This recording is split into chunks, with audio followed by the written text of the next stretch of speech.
মুশকিল হচ্ছে আপনাদের আমাদের মাতৃভাষা এক বলে এখানে পাপি অধিকারীও জয়েন করেছেন, তিনি বলতে পারবেন সোশ্যাল মিডিয়ায় কি পরিমাণ ঘৃণার সূচক মন্তব্য ননস্টপ বাংলাদেশ থেকে করে যাওয়া হয়, ননস্টপ বাংলাদেশ থেকে করে যাওয়া হয়, এগুলো কোনো অর্থ। দেখো সোজাসুজি স্বর্ণালী, আমিও একটা সোজাসুজি কথা বলি যে আমি কথা কওয়ার সময় একটা কথাও কিন্তু মুখ দিয়ে বের করতে পারবো না, কালে মহিমের থতমা ফাড়াই দিম। দেখ প্রথম কথা হয়েছে যে তোমার কথা দিয়েই বোঝা গেছে যে আমরা যেই প্রতিবাদী ভিডিও করি এগুলো তোমাকে কাছে পর্যন্ত পৌঁছে গেছে। তোমরা উজান টিভির প্রতিবাদী ভিডিও দাও, তোমাকে নিয়ে যে রোস্টিং করি এগুলো দেখো, তোমরা স্বপন আহমেদের এডিটিং ভিডিও তোমাকে কাছে পৌঁছেই গেছে। এমনকি বাংলাদেশের যে সচেতন মহল সামাজিক যোগাযোগ মাধ্যমে তোমাকে প্যান খুললে তোলাইয়ে দেয়, এই পর্যন্ত তোমরা কাছে চলে গেছে। তাইলে বলতে পারি যে এই দিক দিয়ে অন্তত আমরা সফল। তোমার কথাই কিন্তু স্পষ্ট হয়ে গেছে। দ্বিতীয় কথা, তুমি যে কইছো যে তোমাগো আমাগো মাতৃভাষা এক, যার কারণে বাংলাদেশ থেকে ঘৃণাসূচক মন্তব্য করে যাওয়া হয় নন স্টপভাবে। এটা ঠিক যে বাংলাদেশিরা তোমাগো পোস্টের কমেন্টে যাইয়ে কমেন্টে তোমাগো প্যান্ট খুললে এক প্রকার তোলাই দেয়, এটা ঠিক, এটা আমি মানতে রাজি আছি। কিন্তু এই যে তোমাগো আমাগো মাতৃভাষা এক হওয়ার কারণে তোমরাও যে ফায়দা লুটতে আসো এইটা কিন্তু অস্বীকার করতে পারবে না। বাংলা ভাষাভাষী হওয়ার কারণে তোমরাও বাংলাদেশ নিয়ে গুজব ছড়াইতেছো, আর বাংলাদেশিরাও তোমাকে কমেন্টে তোমাকে ভিডিওর কমেন্টে তোমাকে একদম প্যান্ট খুললে তারপরে তোলাই দেয়, সমানে সমান। সুতরাং তোমরা বাংলাদেশি নিয়ে আর ভিডিও বানাইও না, গুজব ছড়াইও না, আর বাংলাদেশিরাও দেখবা যে তোমাকে আর প্যান্ট খুললে তোলাইয়ে দেবে না, সমানে সমান।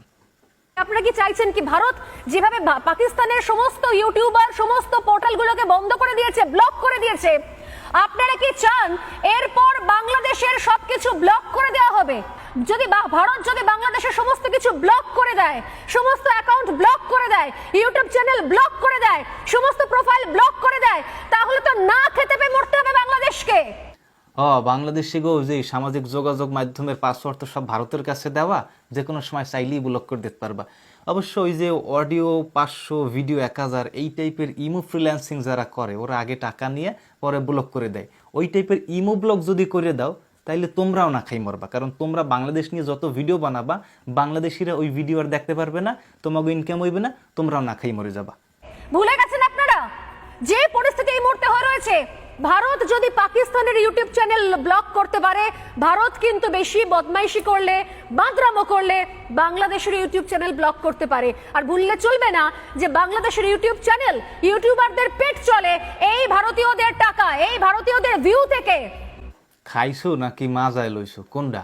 হ্যাঁ, তোগোটা হায় তোগো ভিউতে বাংলাদেশি ইউটিউবারগো পেট চলে। বেটা তোরা ফেসবুক ইউটিউবে আইসো মাত্র 3-4 বছর হয়েছে, আর বাংলাদেশে ইউটিউব চলে 20 বছর আগে হইতে। তা তোরা ইউটিউবে আসার আগে কি বাংলাদেশি ইউটিউবাররা কি না খাই মরতে? হ্যাঁ, বরং তোরা বাংলাদেশের টাকায় পেট চালাও, বাংলাদেশি ইউটিউবারগুলোর জন্য বাংলাদেশি মানুষের জন্য তোকে পেট চলে। কারণ তোরা বাংলাদেশ নিয়ে নিউজ বানাইলেই লাখ লাখ ভিউজ, আর বাংলাদেশ ছাড়া তোগো দেশের অন্য অন্য নিউজ করলে 5-10 হাজার ভিউজ। তোগো ধন্যবাদ দেওয়া উচিত বাংলাদেশে গো, যে বাংলাদেশিরা তোগো পেট চালাইতে সাহায্য করে। তোগো যে এই টাইপের নিরামিষ নিউজ, নিরামিষ গুজব নিউজ দেখিয়া বাংলাদেশিরা যে এখনও দেখে, হাতে তোগো বাংলাদেশিগো উল্টা ধন্যবাদ দেওয়া উচিত যে তোগো পেট চালাইতে বাংলাদেশিরা সাহায্য করে। এই জন্য বাংলাদেশিগো ধন্যবাদ দেওয়া উচিত বেড়া, নাহলে তো তোরা না খাইয়েই মূর্তি।